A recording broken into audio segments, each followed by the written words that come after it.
మరి దేవుడు ఇంత అందమైన సృష్టి చేసి మరి ఈ సృష్టిని ఏలడానికి తన స్వరూపములో తన పోలిక చొప్పున ఆదాము హవ్వలను చేసి వారిని ఎంతో ప్రేమించి సమస్తము మీద అధికారం ఇచ్చారు. అయితే వారు పాపం చేసి దేవుని సముఖము నుండి వెళ్ళగొట్టబడ్డారు.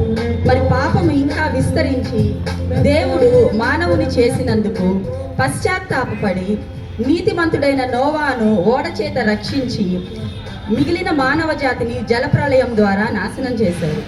తరువాత కల్దీయ దేశంలో నుండి ఊరు అనే ప్రదేశం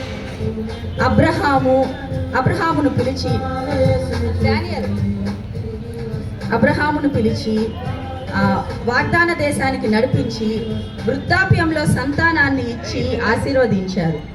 మరి ఐగుప్తు దేశంలో బానిసత్వంలో ఉన్న అబ్రహాము సంతతి అయిన ఇజ్రాయేలీలను మోషే, అహరోను ద్వారా మరియు యెహోషువ ద్వారా ఆయన నాయకత్వంలో తిరిగి వాగ్దాన దేశంలోనికి నడిపించారు.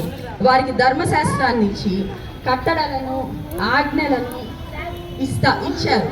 అయితే లోబడనొళ్ళని ఇజ్రాయేలీలు పాపం మీద పాపం చేసి నాశనమునకు లోనయ్యారు.